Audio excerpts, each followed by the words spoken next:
السلام عليكم ورحمة الله وبركاته. بسم الله الرحمن الرحيم. الحمد لله رب العالمين والصلاة والسلام على رسول الأمين وعلى آله وصحبه أجمعين. പ്രിയപ്പെട്ടവരെ, ഏകതാ സമിതിയെ പ്രതിനിധീകരിച്ചുകൊണ്ടാണ് ഞാൻ സംസാരിക്കുന്നത്. വളരെ ഗഹനമായ, വളരെ അധികം മാനങ്ങളുള്ള ഒരു വിഷയത്തിൽ ഇസ്ലാമിക് സെന്റർ അറേഞ്ച് ചെയ്തൊരു സിമ്പോസിയം നടക്കുകയാണ്. തീവ്രവാദം, മതവിരുദ്ധം. ഇതില് ഒരു സംവാദമായതുകൊണ്ട് തന്നെ കേവലം ആശംസാ പ്രസംഗമല്ല, അല്ലെങ്കിൽ അനുസ്മരണമല്ല. ഇത്ര ഗഹനമായ ഒരു വിഷയത്തിന് നൽകിയിട്ടുള്ള 10 മിനിറ്റ് വളരെ അപര്യാപ്തമാണ് എന്നുള്ളത് അറിഞ്ഞുകൊണ്ട് തന്നെ ഞാൻ പറയുന്നു. വിഷയാവതാരകൻ 8 മിനിറ്റോളം അധികം എടുത്തിട്ടുണ്ട്. അപ്പൊ അതിന് ആനുപാതികമായിട്ട് കുറച്ച് സമയം ഞാനും എടുത്തു പോയാൽ അതൊരു തെറ്റാവില്ല എന്ന് കരുതുന്നു. ഇവിടെ അവതരിപ്പിക്കപ്പെട്ട വിഷയങ്ങൾ ഞാൻ നേരിട്ട് വിഷയത്തിലേക്ക് കടക്കുകയാണ്. തീവ്രവാദത്തിന്റെ അന്തർദേശീയ മാനങ്ങളിലേക്കൊന്നും പോകുന്നില്ല. നമ്മുടെ നാട്ടിലെ സാഹചര്യങ്ങൾ വെച്ച് മാത്രം സംസാരിക്കാം ഇൻഷാ അല്ലാഹ്. ഇവിടെ പറയുകയുണ്ടായി, നമ്മുടെ നാട്ടില് മുസ്ലിങ്ങൾ പീഡിപ്പിക്കപ്പെടുമ്പോൾ അത് അനുഭവിച്ചുകൊണ്ട്, അത് സ്വീകരിച്ചുകൊണ്ട് ക്ഷമയലംബിച്ചതെല്ലാം ഏറ്റുവാങ്ങേണ്ടവരാണ് നമ്മൾ എന്നുള്ളത്. കാരണം നമുക്കൊരു ഭരണഘടനയുണ്ട്, നമുക്കൊരു ഗവൺമെന്റ് ഉണ്ട്, നമ്മളത് അംഗീകരിക്കേണ്ടവരാണ് എന്നുള്ളതാണ് അവതരിപ്പിക്കപ്പെട്ട വിഷയം. ഇവിടെ എനിക്ക് ചോദിക്കാനുള്ളത്, നമ്മൾ ഈ ഭരണഘടനയെയോ ഗവൺമെന്റിനെയോ അല്ലെങ്കിൽ ഇന്ത്യയിലെ ഹിന്ദു ഭൂരിപക്ഷ സമുദായത്തെയോ അല്ല മുസ്ലിങ്ങളുടെ ശത്രുക്കളായി കാണേണ്ടത്. കാണുന്നു ഈ ഭരണഘടനയെ വളരെ വ്യക്തമായി ധിക്കരിച്ചുകൊണ്ട് ഒരു വിഭാഗം ഗവൺമെന്റിനെ നോക്കുകുത്തിയായി നിർത്തിക്കൊണ്ട്, ഗവൺമെന്റ് മിലിറ്ററി 11 ലക്ഷമാണെങ്കിൽ 15 ലക്ഷം വരുന്ന അർദ്ധ സൈനിക വിഭാഗത്തെ രൂപീകരിച്ചുകൊണ്ട് മുസ്ലിങ്ങളെ ഞങ്ങൾ ഇന്ത്യയുടെ മണ്ണിൽ നിന്നും തുടച്ചു നീക്കും എന്ന് പ്രഖ്യാപിച്ചുകൊണ്ട് രംഗത്ത് വന്നിട്ടുണ്ട്. ഇവരാണ് മുസ്ലിങ്ങളുടെ യഥാർത്ഥ ശത്രുക്കൾ. ഇത് നമ്മൾ വേർതിരിച്ച് കാണണം. നമ്മുടെ ശത്രുക്കൾ ഇന്ത്യ രാജ്യത്തെ ഭൂരിപക്ഷ ഹിന്ദുക്കളല്ല, ആയിക്കൂടാ. ഈ നമ്മൾ പറയുന്ന ഇസ്ലാമിന്റെ ശത്രുക്കൾ മുസ്ലിങ്ങളുടെ ശത്രുക്കളാണ്, ഹിന്ദുവിന്റെ ശത്രുക്കളാണ്, ഇന്ത്യയുടെ ശത്രുക്കളാണ്. എന്താണ് അവരുടെ മുസ്ലിങ്ങളോടുള്ള നയം? അവർ ഇസ്ലാമിനെ മനസ്സിലാക്കാതെയുമല്ല മുസ്ലിങ്ങളെ നശിപ്പിക്കാനും വേണ്ടി നേരിട്ടിറങ്ങിയിട്ടുള്ളത്. സുദർശൻ പറഞ്ഞത് എന്താ? മുസ്ലിങ്ങളുടെ ഏകദൈവ വിശ്വാസം മാത്രമാണ് ഇന്ത്യയിലെ മൊത്തം പ്രശ്നങ്ങൾക്കും കാരണം. കാരണം മുസ്ലിങ്ങൾക്ക് പ്രശ്നങ്ങൾ ഇന്ത്യയിൽ ഇല്ലാതാവണമെങ്കിൽ അവർ ഏകദൈവ വിശ്വാസം കൈവടിയണം. ഖുർആനിൽ പറഞ്ഞ അതേ കാര്യം അവർ നിങ്ങളെ പീഡിപ്പിക്കുന്നു. ഇല്ല യഖൂലു റബ്ബുനല്ലാഹ്. ഇവരാണ് നമ്മുടെ ശത്രുക്കള്. ഈ ശത്രുക്കളെ നമ്മൾ വേർതിരിച്ച് തന്നെ കാണണം. ഈ ശത്രുക്കൾ നമ്മൾ അടങ്ങി വീട്ടിലിരുന്നാലും ഇങ്ങോട്ട് കയറി ആക്രമിക്കാൻ വരുന്നവരാണ്. ഗുജറാത്തിൽ തീവ്രവാദം ഉണ്ടായിരുന്നില്ല, 1971 തലശ്ശേരിയിൽ തീവ്രവാദം ഉണ്ടായിരുന്നില്ല. അവര് നമ്മളെ കയറി അടിച്ചു, നമ്മൾ കൊണ്ടുനിന്നു, അല്ലേ? ഇവിടെ നമ്മൾ ചിന്തിക്കേണ്ട ഒരു കാര്യം, നമ്മൾ സമാധാനം പറഞ്ഞ് ദീനി സമാധാനമാണ്, അഹിംസയാണെന്നൊക്കെ പറഞ്ഞ് നമ്മൾ വീട്ടിലിരുന്നാൽ ഇവരെ നമ്മളെ വിടാൻ പോകുന്നുണ്ടോ? ഇങ്ങനൊരു സാഹചര്യത്തിൽ ഇസ്ലാം നമ്മൾ പഠിപ്പിക്കുന്ന മുസ്ലിമിന്റെ ബാധ്യത എന്ത് എന്നാണ് നമ്മൾ ചിന്തിക്കേണ്ടത്. നമ്മൾ പറഞ്ഞു ഇവിടെ ഭരണഘടന ഇവർ പിച്ച് ചീന്തുന്നു, ഇവിടെ തടയേണ്ട ഭരണകൂടം ഇവർക്ക് പലപ്പോഴും സപ്പോർട്ട് നൽകുന്നു. അല്ലെങ്കിൽ 47 തൊട്ട് ഇന്ത്യയിൽ ഒരു ഗവൺമെന്റ് നിലനിൽക്കുക. എന്തുകൊണ്ട് RSS ഇത്ര ശക്തി പ്രാപിച്ചു? ഇന്ത്യ ഭരണഘടനയെയും ഗവൺമെന്റിനെയും ഒക്കെ വെല്ലുവിളിച്ചുകൊണ്ട് ഗവൺമെന്റ് തടഞ്ഞോ? ഇല്ല. ഇങ്ങനൊരു സാഹചര്യത്തില് മുസ്ലിം ദുർബലരായ മുസ്ലിങ്ങളെ, പാവപ്പെട്ടവരെ, വൃദ്ധന്മാരെ, കുട്ടികളെ തട്ടോളൊപ്പിച്ച് കൊല്ലുമ്പോൾ, റോഡിലിട്ട് ബലാത്സംഗം ചെയ്യുമ്പോൾ, എന്നിട്ട് അത് കൊത്തിയെറിഞ്ഞ് കൂട്ടി മണ്ണെണ്ണ ഒഴിച്ച് തീ കൊളുത്തി തെളിവ് നശിപ്പിക്കുമ്പോൾ, അതിന് നേതൃത്വം കൊടുത്തവർ ഇന്ന് 4-3 ഭൂരിപക്ഷത്തോടു കൂടി ഇന്ന് ഇന്ത്യയിൽ നിൽക്കുമ്പോൾ അവരെ നിയന്ത്രിക്കാനും ഭരണഘടനയ്ക്ക് കഴിവില്ലാതെ വരുമ്പോൾ ഈ പാവപ്പെട്ട മുസ്ലിങ്ങളെ അവരുടെ കയ്യിൽ ഏൽപ്പിച്ചു കൊടുക്കുകയാണോ നമ്മൾ വേണ്ടത്? ഇവിടെയാണ് നമ്മുടെ ചോദ്യം. നമുക്കൊരൊറ്റ കാര്യം പരിശോധിക്കുക. ഇക്കാര്യത്തിൽ നമ്മുടെ മുൻകാല പണ്ഡിതന്മാർ, കഴിഞ്ഞ 2 തലമുറകൾക്ക് മുമ്പുള്ള അല്ലെങ്കിൽ തൊട്ട് മുമ്പുള്ള തലമുറയിലുള്ള ഇസ്ലാമിക പണ്ഡിതന്മാർ നമ്മോട് എന്ത് പറഞ്ഞു? ഞാൻ പറഞ്ഞത് അന്താരാഷ്ട്ര തലത്തിലല്ല, നമ്മുടെ ഇന്ത്യയിലെ സാഹചര്യം വെച്ച് നമുക്ക് മുജാഹിദ് പണ്ഡിതന്മാർ എന്ത് നമ്മോട് പറഞ്ഞു തന്നെ ശ്രദ്ധിക്കാം. ഞാൻ 10 മിനിറ്റ് സമയമുള്ളതുകൊണ്ട് ഞാൻ ചില കാര്യങ്ങൾ വായിച്ചു പോകും, ഞാനത് വിശദീകരിക്കില്ല. ഞാനിവിടെ വായിക്കാൻ പോകുന്നത് 1967 അൽമുർഷിദിന്റെ ജൂലൈ ലക്കത്തിൽ അൽമുർഷിദില് KNMന്റെ സ്ഥാപക നേതാവായിരുന്ന ഇ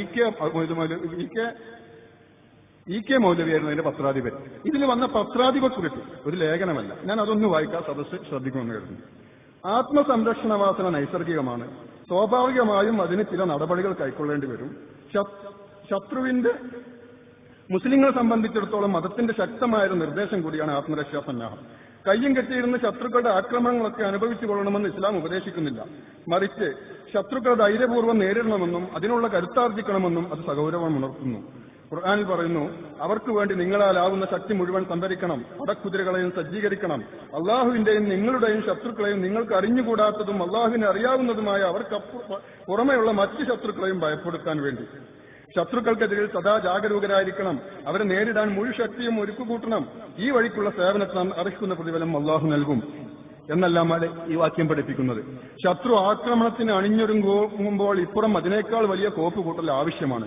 ശത്രുക്കളിൽ ഭയാശങ്കകൾ സൃഷ്ടിക്കാനും അതുവഴി അവരുടെ ആക്രമണവാസന ദൂരീകരിക്കാനും ഇത് കൂടിയേ തീരും. ഇവിടെ കൃത്യവിലോപം കാണിച്ചാൽ ശത്രുക്കളുടെ ഐക്യത്തിനും നിഷേധത്തിനും ഊക്കുകൂടും. എന്നിട്ട് അദ്ദേഹം പശ്ചിമേഷ്യയിലെ ചില അന്നത്തെ ഇസ്രായേൽ യുദ്ധങ്ങളൊക്കെ പരാമർശിച്ചതിനു ശേഷം നമ്മുടെ കേരളത്തിലെ സാഹചര്യത്തിലേക്ക് വരുന്നു. ഇസ്ലാമിന്റെയും മുസ്ലിങ്ങളുടെയും പ്രത്യക്ഷ ശത്രുക്കൾ നമ്മുടെ ചുറ്റുപാടിലുമുണ്ട്. സായുധ വിപ്ലവമാണ് അവരുടെ ലക്ഷ്യം. അതിന് പരസ്യമായി തന്നെ അവർ ആയോധന പാഠവും നടന്നു. മുസ്ലിങ്ങളെ പേടിപ്പിക്കാൻ ആയുധങ്ങളും വേണ്ടി പ്രകടനം നടത്തുന്നു. ആയുധ പരിശീലനത്തോടെയാണ് ഈ വർഗീയ കോമരങ്ങളുടെ പ്രവർത്തനം എവിടെയും ആരംഭിക്കുന്നത്. തക്കം കിട്ടുമ്പോൾ മുസ്ലിങ്ങൾ അവർ കൂട്ടായി ആക്രമിക്കാറുണ്ട്. താനൂരിലും കോട്ടക്കലും ഇപ്പോൾ കൊളത്തൂരും അവർ നടത്തിയ മുസ്ലിം വേട്ടകൾ നമ്മുടെ ഹൃദയത്തിൽ മായാത്ത മുറികളേൽപ്പിച്ചിട്ടുണ്ട്. നിരപരാധരും സമാധാനപ്രിയരുമായ മുസ്ലിങ്ങളെ കൊന്നൊടുക്കാൻ അവർക്ക് അശേഷം മടിയില്ല. വ്യക്തികളോടല്ല, മുസ്ലിം സമൂഹത്തോടും ഇസ്ലാമിനോടുമാണ് അവർക്ക് വൈരാഗ്യം. വളർന്നു വരുന്ന ഈ വിപത്തിനെ അവഗണിച്ചാൽ പിന്നീട് ഖേദിക്കേണ്ടി വരും. അവർ ആയോധന പാഠവം നേടുക, അത് നമ്മുടെ നേരെ പയറ്റുക, നാം അത് രണ്ടു കൈയും കെട്ടി സ്വീകരിക്കുക. ഈ നില തുടർന്നുകൂടാ. ആത്മസംരക്ഷണ വാസന സഹജമാണ് ഓർക്കും. സാമൂഹ്യ വിദ്രോഹ ശക്തികൾ ആയുധ പരിശീലനം നേടുന്നതും മുസ്ലിങ്ങളിൽ ഭീതി ഉളവാക്കുമാർ പ്രകോപന പ്രകടനം നടത്തുന്നതും സ്റ്റേറ്റ് ഗവൺമെന്റിന്റെയും കേന്ദ്ര ഗവൺമെന്റിന്റെയും മറുവോടുകൂടിയാണ്. വിദ്രോഹ ശക്തികളെ നിലക്ക് നിർത്തിയില്ലെങ്കിൽ മുസ്ലിങ്ങളും ആയുധ പരിശീലനം നേടാൻ നിർബന്ധിതരാകും. ഒരു കൂട്ടർക്കേ ഇത് പറ്റൂ എന്നില്ലല്ലോ. സമാധാനത്തിലും സാമുദായിക രഞ്ജിപ്പിലും വിശ്വസിക്കുന്നവരാണ് മുസ്ലിങ്ങൾ. അതിനുവേണ്ടി ജീവൻ ത്യജിക്കാൻ പോലും അവർ തയ്യാറാണ്. പക്ഷെ ഈ മനോഭാവം എല്ലാവർക്കും ഉണ്ടാവണം. തങ്ങളെ നശിപ്പിക്കാൻ ശത്രുക്കൾ നിരന്തരം ശ്രമിക്കുമ്പോൾ മുസ്ലിങ്ങൾ മാത്രം സമാധാനത്തിന്റെയും സൗഹാർദ്ദത്തിന്റെയും മന്ത്രം ഉരുവിട്ട് എല്ലാം അനുഭവിച്ചു കൊള്ളണമെന്ന് പറയുന്നത് കഷ്ടമാണ്. വെട്ടാൻ വരുന്ന പോത്തിനോട് വേദമോതുന്ന വിഡ്ഢികളുടെ തത്വശാസ്ത്രത്തിലല്ല അവർ വിശ്വസിക്കുന്നത്. വാസ്തവത്തിൽ മുസ്ലിങ്ങളുടെ ക്ഷമയും സമാധാനവാഞ്ചയുമാണ് വർഗീയ ഭ്രാന്തന്മാരിൽ ധൈര്യവും ആക്രമണവാസനയും വളർത്തിയത്. വാസ്തവത്തിൽ മുസ്ലിങ്ങളുടെ ക്ഷമയും സമാധാനവാഞ്ചയുമാണ് വർഗീയ ഭ്രാന്തന്മാരിൽ ധൈര്യവും ആക്രമണവാസനയും വളർത്തിയത്. മുസ്ലിങ്ങൾ തിങ്ങിത്താമസിക്കുന്ന പ്രദേശങ്ങളിൽ ഇതിനകം അവർ നടത്തിയ അക്രമങ്ങൾ അതിന് തെളിവാണ്. പക്ഷേ ക്ഷമക്കും ഒരതിരുണ്ട്. സമാധാനത്തിന്റെയും സാമുദായിക സൗഹാർദ്ദത്തിന്റെയും പാത വൺവേ ട്രാഫിക് അല്ല. തക്ക സമയത്ത് വേണ്ടത് പ്രവർത്തിച്ചില്ലെങ്കിൽ ഭവിഷ്യത്ത് താങ്ങാനാവില്ലെന്ന് ഉത്തരവാദപ്പെട്ടവർ ഓർക്കണം. ഇത് പ്രസിദ്ധീകരിച്ചത് NDF-ന്റെ ഒരു പ്രസിദ്ധീകരണത്തിലല്ല. ഇത് പറഞ്ഞത് NDF-ന്റെ ഒരു നേതാവല്ല. NDF രംഗത്ത് വന്നത് 1993 ശേഷമാണ്. ഇത് പ്രസിദ്ധീകരിച്ചത് 1967 കേരളത്തിൽ നടന്നുകൊണ്ടിരിക്കുന്ന ഭീകരമായ RSS അക്രമങ്ങളുടെ പശ്ചാത്തലത്തിലാണ്. ഇത് പറഞ്ഞത് കേരള നദ്വത്തുൽ മുജാഹിദീന്റെ സംസ്ഥാന നേതാവായിട്ടുള്ള EK മൗലവി പത്രാധിപരായിട്ടുള്ള അൽമുർഷിദിന്റെ എഡിറ്റോറിയലിലാണ്. ഇതൊരു ഒരാളുടെ അഭിപ്രായമല്ല, ഒരാളുടെ ലേഖനമല്ല, ഒരു പ്രസിദ്ധീകരണത്തിന്റെ അഭിപ്രായമാണ്. അതുകൊണ്ട് തന്നെ ആ സംഘടനയുടെ അഭിപ്രായമാണ്. ഇതിൽ മാത്രമല്ല, അപ്പൊ ഇസ്ലാഹി സെന്ററിലൊക്കെ നമുക്ക് എപ്പോഴും ലഭ്യമായിട്ടുള്ള അമാനി മൗലവിയുടെ ഖുർആൻ പരിഭാഷ, ഖുർആൻ തഫ്സീർ, അതില് സൂറത്ത് ശൂറയുടെ 39-ാമത്തെ ആയത്ത് വല്ലദീന ഇദാ അസാബഹുമുൽ ബഗ്യു ഹും യൻതസിറൂൻ, തങ്ങൾക്ക് വല്ലവരിൽ നിന്നും അക്രമം ബാധിച്ചാൽ രക്ഷാ നടപടി എടുക്കുന്നവരെ പറ്റി പറയുന്നിടത്ത് അമാനി മൗലവി 2947 പേജിൽ 10-ാം നമ്പർ നോട്ടിൽ പറയുന്ന കാര്യം കൂടി നമ്മളൊന്ന് ശ്രദ്ധിക്കാം. അന്യരിൽ നിന്ന് അതിക്രമം നേരിട്ടാൽ സ്വയം രക്ഷാ നടപടി എടുക്കൽ. അതായത് ആക്രമിക്കപ്പെടുകയോ കയ്യേറ്റം ചെയ്യപ്പെടുകയോ ചെയ്യുമ്പോൾ ധീരത്വവും ചപലതയും കാണിക്കാതെ ധീരവും സമർത്ഥവുമായ നിലയിൽ അതിനെ ചെറുക്കുകയും പ്രതികാര നടപടി എടുക്കുകയും ചെയ്യുക. ഇതുകൊണ്ടും തീരുന്നില്ല പ്രശ്നങ്ങൾ. മുജാഹിദ് പ്രസ്ഥാനത്തിന്റെ സമാദരണീയനായ നേതാവ് KP മുഹമ്മദ് മൗലവി 92-ലെ മുജാഹിദ് സമ്മേളന സുവനീറില് സ്വയം പ്രതിരോധത്തിന്റെ വിഷയങ്ങൾ പറയുന്നിടത്ത് പറയുന്നു, മുസ്ലിങ്ങളെ സംബന്ധിച്ചും ഇത് അനിവാര്യമാണ്. ഇതെന്ന് പറയുന്നത് പ്രതിരോധത്തിന് വേണ്ടി ശക്തി സംഭരിക്കൽ. ശത്രുവിനെ കൊല്ലാനും എതിർവിഭാഗങ്ങളെ അടിച്ചമർത്താനും വേണ്ടിയല്ല ഇത്, മറിച്ച് ശാരീരികമായും അവരോട് കളിച്ചാൽ ഗതികെട്ടില്ലെന്ന ഭീതി ശത്രുക്കളിൽ ജനിപ്പിക്കാനും വേണ്ടിയാണ്. സമൂഹത്തിൽ സമാധാനഭംഗം ഉണ്ടാവാതിരിക്കാൻ ഓരോ വിഭാഗത്തെ സംബന്ധിച്ചും അനിവാര്യമാണ് ഈ ശക്തി ശേഖരണമെന്ന് കാണാവുന്നതാണ്. ഞാൻ അമാനി മൗലവിന്റെ തഫ്സീർ പറഞ്ഞ ഇതേ കാര്യം തന്നെ കുഞ്ഞുമുഹമ്മദ് ഉറപ്പൂരും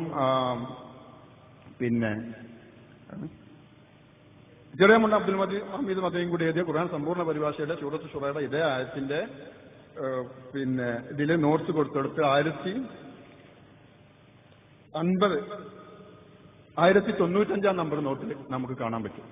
അപ്പൊ ഇതൊക്കെയാണ് നമ്മൾ മനസ്സിലാക്കിയ ഇന്ത്യൻ സാഹചര്യത്തില് നമ്മൾ സ്വീകരിക്കേണ്ട നിലപാടുകൾ. ആരുടെ അഭിപ്രായത്തില്? മുൻകഴിഞ്ഞു പോയ മുജാഹിദ് പണ്ഡിതന്മാരുടെ അഭിപ്രായത്തില്. പക്ഷെ ഇന്ന് ഈ സംഘടന ഈ കാര്യങ്ങളിൽ എന്ത് നിലപാടിൽ നിൽക്കുന്നു? ഒരു തലമുറ അല്ലെങ്കിൽ 2 തലമുറ കഴിഞ്ഞപ്പോൾ വന്നിട്ടുള്ള ഒരു മലക്കമറിച്ചില്ല. അത് നമ്മൾ വളരെ പ്രത്യേകമായും നോട്ട് ചെയ്യേണ്ടതിന്. ഇപ്പൊ വളരെ നല്ല ഉദാഹരണങ്ങൾ നമുക്ക് കാണാൻ പറ്റും. ജിദ്ദയിൽ വെച്ച് തന്നെ മുജാഹിദ് ബാലുശ്ശേരി മൗലവി ഹിബ പ്രോഗ്രാം ഇസ്ലാമിന്റെ സംഘടിപ്പിച്ചു. അതിൽ വെച്ച് വളരെ പരസ്യമായിട്ട് തീവ്രവാദത്തെ എതിർത്തുകൊണ്ട് പറഞ്ഞു, തീവ്രവാദത്തിന്റെ കേരളത്തിലെ കെടുതികൾ നിങ്ങൾ കണ്ടിട്ടുണ്ടോ എങ്കിൽ ഞാൻ പറയാം. പുന്നാട് RSSകാര് ഒരു മുഹമ്മദിനെ കൊന്നു, മുഹമ്മദ് സ്വർഗത്തിലേക്ക് പോയി, അൽഹംദുലില്ലാ. തിരിച്ച് NDFകാര് ഒരു അശ്വിനി കുമാറിനെ കൊന്നു, അശ്വിനി കുമാർ നരകത്തിലേക്ക് പോയി. കൂട്ടരെ ആര് ചെയ്തതാ ശരി? സ്വർഗത്ത് കായ്ക്കലോ ശരി, നരകത്ത് കായ്ക്കലോ ശരി? ഇതാണ് അദ്ദേഹം ചോദിച്ച ചോദ്യം. നമ്മൾ തിരിച്ചു ചോദിക്കുന്നു, ബദറില് റസൂൽ സല്ലല്ലാഹു അലൈഹി വസല്ലം സഹാബത്തും ഖുറൈശികളായിട്ടുള്ള അള്ളാഹുവിന്റെ ദീനിന്റെ ശത്രുക്കളെ നരകത്തിലേക്ക് അയച്ചു. തിരിച്ച് ബദറിൽ സഹാബാക്കളെ ഖുറൈശികൾ സ്വർഗത്തിലേക്ക് അയച്ചു. ആര് ചെയ്തതാ ശരി? നമ്മൾ അവിടുത്തെ ആ വിഷയം പ്രത്യേകം എടുത്ത് പറയുമല്ല. മൊത്തത്തിൽ ധർമാധർമ്മ സമരങ്ങളിൽ അള്ളാഹുവിന്റെ ദീനിന്റെ ശത്രുക്കളായിട്ടുള്ള എത്ര പേര് കൊല്ലപ്പെട്ടിട്ടുണ്ട്? ഇവരെയൊക്കെ നരകത്ത് കയറ്റിയുള്ള കൂലി എല്ലാ മുസ്ലിങ്ങൾക്കും ഉണ്ടാവുക. അപ്പൊ ഈ വളരെ തീരെ തത്വദീശ ഇല്ലാത്ത കുറെ വാദഗതികളുമായി ഇന്ന് മലക്കം മറിഞ്ഞുകൊണ്ട് ഈ വക കാഴ്ചപ്പാടിനെ അട്ടിമറിക്കാനും പ്രതിരോധ സംവിധാനങ്ങളെ ഒറ്റിക്കൊടുക്കാനും അതിലൂടെ ശത്രുക്കൾക്ക് നേട്ടമുണ്ടാക്കി കൊടുക്കാനും വേണ്ടി സ്വീകരിക്കുന്ന ചില നിലപാടുകൾ. അദ്ദേഹം തന്നെ പറഞ്ഞു, ജിഹാദ് എന്നുള്ള ഖുർആനിലെ പദത്തിനെ പറ്റി പറഞ്ഞേ അതിന് യുദ്ധമെന്ന അർത്ഥമേ ഇല്ല. അത് തെറ്റാണ്, അങ്ങനെ പറയരുത്. അതിന് യുദ്ധം തന്നെ അർത്ഥമില്ല. റസൂൽ സല്ലല്ലാഹു അലൈഹി വസല്ലമയുടെ വളരെ വ്യക്തമായ ഒരു ഹദീസിനെ അങ്ങ് നിരാകരിക്കുകയായിരുന്നു അദ്ദേഹം. നമുക്ക് പരിശോധിച്ചാൽ കാണാൻ പറ്റും. ഇമാം അഹമ്മദിന്റെ മുസ്നദിൽ 6792 നമ്പറായിട്ട് വന്നിട്ടുള്ള ഹദീസ്. റസൂൽ സല്ലല്ലാഹു അലൈഹി വസല്ലമയുടെ ഒരാൾ വന്നിട്ട് ഇസ്ലാം എന്താണ്, ഈമാൻ എന്താണ്, ഇതര എന്താണെന്നൊക്കെ ചോദിച്ചതിന് ശേഷം ജിഹാദിനെ പറ്റി ചോദിക്കുന്നു. റസൂലിനോട് ചോദിക്കുന്നു, വമാ ജിഹാദുൻ കാല. റസൂൽ സല്ലല്ലാഹു അലൈഹി വസല്ലം പറഞ്ഞു, എന്താണ് റസൂലെ ജിഹാദ് എന്ന് ചോദിച്ചപ്പോൾ റസൂൽ പറഞ്ഞു, അൻ തുഖാതിലൽ കുഫാറ ഇദാ ലഖീതും. നിങ്ങൾ അള്ളാഹുവിന്റെ ദീനിന്റെ ശത്രുവിനെ കാഫിറിനെ യുദ്ധസന്നദ്ധനായി കണ്ടുമുട്ടുമ്പോൾ അവനുമായി പോരടിക്കലാണ് ജിഹാദ്. അങ്ങനെ തന്നെ പറഞ്ഞു, അതാണ് ജിഹാദ് എന്ന് റസൂൽ പഠിപ്പിച്ചു. കാല. അപ്പൊ ചോദിച്ചു, അയ്യു ജിഹാദ് അഫ്ളൽ യാ റസൂലല്ലാഹ്, റസൂലെ അള്ളാഹുവിന്റെ റസൂലെ ഏത് ജിഹാദാണ് ഏറ്റവും ഉത്തമം? അപ്പൊ റസൂൽ കൊടുത്ത മറുപടി ശ്രദ്ധിക്കുക, മൻ ഉഖിറ ജവാദുഹു വഉഹ്രീക, ആരുടെ പോർക്കുതിരയാണോ അറുവല ചെയ്യപ്പെട്ടത്, ആരുടെ രക്തമാണോ ചൊരിയപ്പെട്ടത്, അവന്റെ ജിഹാദാണ് ഏറ്റവും ഉന്നതമായിട്ടുള്ള ജിഹാദ്. ഇത് ചില ഉദാഹരണങ്ങള്. പിന്നെ ഇത് ഒരാളുടെ മാത്രം കാര്യമല്ല, പല പണ്ഡിതന്മാരും ഈ രൂപത്തിലൂടെ കാര്യങ്ങൾ കൊണ്ടുപോകാൻ ശ്രമിക്കുന്നതായിട്ട് നമ്മൾ കാണുന്നുണ്ട്. സമാധാരണീയനായ അക്ബർ സാഹിബ് അദ്ദേഹത്തിന്റെ പ്രസംഗത്തിൽ ഒരിക്കൽ ഫലസ്തീനിലെ സായുധ പ്രതിരോധ പോരാളികളായിട്ടുള്ള ഹമാസിനെ സിയോണിസത്തിന്റെ ഭാഗമാക്കി ചിത്രീകരിച്ചു. അദ്ദേഹം പറഞ്ഞു, യാസർ അറഫാത്ത് ഫലസ്തീന് സ്വയംഭരണം നേടാൻ സാധ്യതയുണ്ടെന്ന് കണ്ടപ്പോൾ ഇസ്രായേൽ സൃഷ്ടിച്ചെടുത്തതാണ് ഹമാസിനെ കൊണ്ട് ചെയ്യിക്കുന്നത് ഇസ്രായേലാണെന്ന്. പക്ഷേ ഹമാസിന്റെ സ്ഥാപക നേതാക്കളായിട്ടുള്ള ഷെയ്ഖ് അഹമ്മദ് യാസീനും റൺബീർ സിംഗും ഒക്കെ പറഞ്ഞത് വളരെ വ്യക്തമായി നമ്മൾ കേട്ടാൽ, ഞങ്ങൾ ഇസ്രായേലിന്റെ മിസൈലേക്ക് മരിക്കാനാണ് ആഗ്രഹിക്കുന്നത്. അങ്ങനെ തന്നെ അവർ മരിച്ചു ചെയ്തു. ഇവരെ പറ്റി പറയുന്നത് പിന്നെ ഇസ്രായേലിന്റെ സൃഷ്ടികളായിരുന്നു. അപ്പോൾ നമ്മൾ മനസ്സിലാക്കേണ്ടത് എന്താണ് ഈ വാദഗതികളുടെ ഒരു അർത്ഥം. അപ്പോൾ ഞാൻ മനസ്സിലാക്കുന്ന ഒരു കാര്യമുണ്ട്, പടച്ചോൻ എല്ലാത്തിനും ഒരു എക്സ്പയറി ഡേറ്റ് വെച്ചിട്ടുണ്ട്. പടച്ചോനല്ലാത്ത എല്ലാത്തിനും ഒരു എക്സ്പയറി ഡേറ്റ് ഉണ്ട്. അത് സംഘടനകളാണെങ്കിലും പ്രസ്ഥാനങ്ങളാണെങ്കിലും ആളുകളാണെങ്കിലും ഒക്കെ. ഇവിടെ ഞാൻ മനസ്സിലാക്കുന്നത് ഈ സംഘടനയുടെ അവസാന കാലത്തിന്റെ ആരംഭമാണോ ഇത് എന്ന് ഞാൻ സംശയിക്കുന്നു സ്വാഭാവികമായിട്ട്. കാരണം ആ രൂപത്തിലാണ് വാദഗതികൾ പോകുന്നത്. അപ്പൊ പടച്ചോന് വേറൊരു നടപടിക്രമമുണ്ട്. പടച്ചോൻ വേറൊരു വിഭാഗത്തെ കൊണ്ടുവരും. സൂറത്തുൽ മാഇദയിൽ 54-ാമത്തെ ആയത്തിൽ വളരെ വ്യക്തമായി പറയുന്നുണ്ട്, യാ അയ്യുഹല്ലദീന ആമനൂ മൻ യർതദ്ദ മിൻകും മൻ ദീനിഹി ഫസൗഫ യഅതില്ലാഹു ബിഖൗമി യുഹിബ്ബുഹും വയുഹിബ്ബൂനഹു അദില്ലത്തിൻ അലൽ മുഅ്മിനീന അഇസ്സത്തിൻ അലൽ കാഫിരീന വയുജാഹിദൂന ഫീ സബീലില്ലാഹ് വലാ യഖാഫൂന ലൗമത ലായിം. അപ്പോ ഇത് വളരെ വ്യക്തമായി പറയുന്നത്, നിങ്ങളെ ദീനിൽ നിന്ന് വിട്ടുപോയി കഴിഞ്ഞാൽ പടച്ചോൻ വേറൊരു വിഭാഗത്തെ കൊണ്ടുവരും. അവര് അള്ളാഹുവിനെ സ്നേഹിക്കും, അള്ളാഹു തിരിച്ച് അവരെ സ്നേഹിക്കും, അവർ അള്ളാഹുവിന്റെ മാർഗത്തിൽ പോരാടും. അതുപോലെ തന്നെ ഒരു ആക്ഷേപകന്റെയും ആക്ഷേപത്തെ അവർ ചെവിക്കൊള്ളില്ല. അവരെ അള്ളാഹു അവന്റെ മാർഗത്തിൽ വഴി നടത്തും. സനുഹദീഹിം സുബുലന. ഇതാണ് അള്ളാഹു സുബ്ഹാനഹു വ തആല പറഞ്ഞിട്ടുള്ളത്. അപ്പൊ ഇവിടെ ഈ വക കാര്യങ്ങൾ ഇൻഷാ അല്ലാഹ് നമ്മൾ പ്രത്യേകിച്ച് അർശനോട് പറയാം, നമ്മൾ പഠിക്കുക, ശ്രദ്ധിക്കുക. എന്നിട്ട് പിന്നെ ഏത് ഇസ്ലാം നിർദ്ദേശിക്കുന്ന രീതി നമ്മുടെ കാലഘട്ടത്തിൽ സാഹചര്യത്തിൽ എന്താണെന്ന് ഖുർആന്റെയും ഹദീസിന്റെയും പണ്ഡിതന്മാരുടെ അഭിപ്രായത്തിന്റെയും വെച്ചിട്ട് പ്രത്യേകിച്ച് ഇസ്ലാമിക പ്രവർത്തകർ പഠിക്കുക.